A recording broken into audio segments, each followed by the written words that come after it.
नमस्कार प्रिय भक्तों, सत्य भक्ति उपचार में आप सभी का स्वागत है। प्रिय भक्तों, अपने पुत्र की लंबी उम्र के लिए इस व्रत कथा को अवश्य सुने। इस कथा को सुनने मात्र से पुत्र दीर्घायु होता है। तो चलिए, वीडियो देखने से पहले प्लीज़ इस वीडियो को लाइक और चैनल को सब्सक्राइब कर दीजिए। जितवहन बाबा आपकी पुत्र की लंबी उम्र प्रदान करेंगे।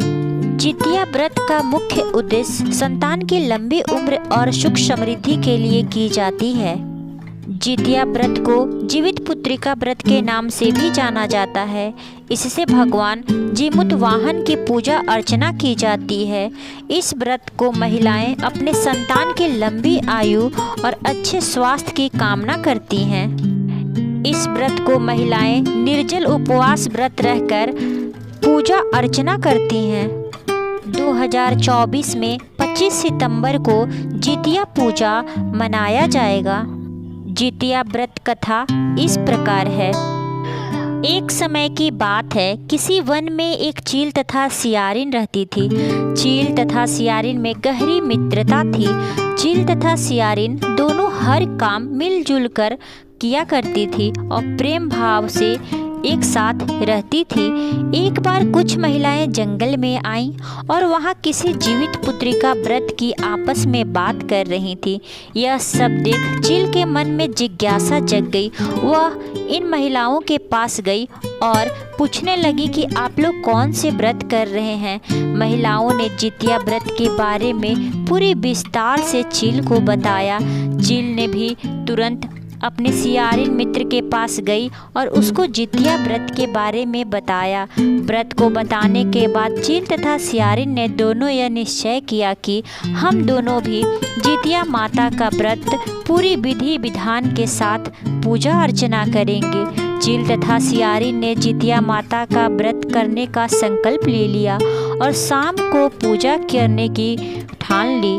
चील और सियारिन पूरे दिन निराहार रहकर निर्जला व्रत किया और शाम को जितवहन बाबा की धूमधाम से पूजा अर्चना की। पूजा के बाद चील और सियारिन को भूख लगने लगा।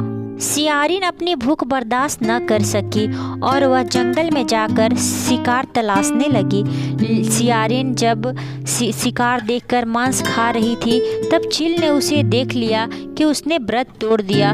व्रत तोड़ने पर चील ने सियारिन को बहुत डांटा कि तुमने व्रत क्यों तोड़ा, लेकिन चील ने अपना व्रत नहीं तोड़ा। वह भूख बर्दाश्त कर ली और सच्चे मन से जितिया व्रत की पूजा अर्चना की। इस प्रकार चील ने अपना व्रत पूर्ण किया और वहीं दूसरी ओर सियारिन ने अपना व्रत मांस खाकर तोड़ दिया। अगले जन्म में सियारिन और चील दोनों एक प्रतापी राजा के यहाँ बहन के रूप में जन्म लिए। सियारिन का विवाह एक राजकुमार से हुआ और वहीं दूसरी ओर चील का विवाह राजमंत्री के एक पुत्र से हुआ।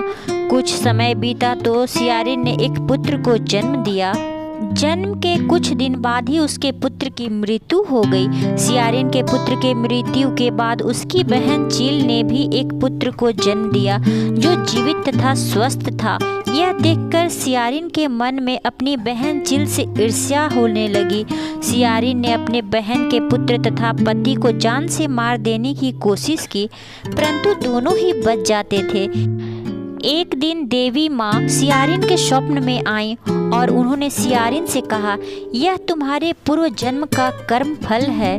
अगर तुम इसे ठीक से करना चाहती हो और अपने पुत्र को जीवित देखना चाहती हो तो माँ जितिया का व्रत करो और उनकी उपासना करो। प्रातः काल उठकर स्वप्न के बारे में सियारिन ने अपने पति को बताया। सियारिन के पति ने यह सब सुना तो सियारिन को व्रत करने की अनुमति दे दी और उसकी बहन चील से माफ़ी मांगने को बोला। इसके बाद सियारिन अपने बहन चील के घर गई और उससे अपनी गलतियां की माफ़ी मांगने लगी। सियारिन को उनकी गलतियां पर पछतावा देख चील ने उसे माफ़ कर दिया। अगले साल जितिया व्रत पड़ा। यह व्रत सियारिन और उसकी बहन चिल दोनों ने एक साथ रखा। माता जितिया सियारिन के व्रत से प्रसन्न हुई, क्योंकि इस बार उसने व्रत को नहीं तोड़ा और श्रद्धा पूर्वक भक्ति भाव से बड़े ही धूमधाम से इस बार उसने व्रत की थी और उसको पुत्र प्राप्ति का आशीर्वाद मिला। कुछ दिनों बाद सियारिन ने एक बहुत ही सुंदर बालक को जन्म दिया। अब दोनों बहन बड़े ही प्रेम भाव से खुशी खुशी रहने लगे। इस प्रकार जो भक्त जन निर्जला निराहार रहकर इस व्रत को करती हैं, उनके पुत्र की लंबी आयु होती है।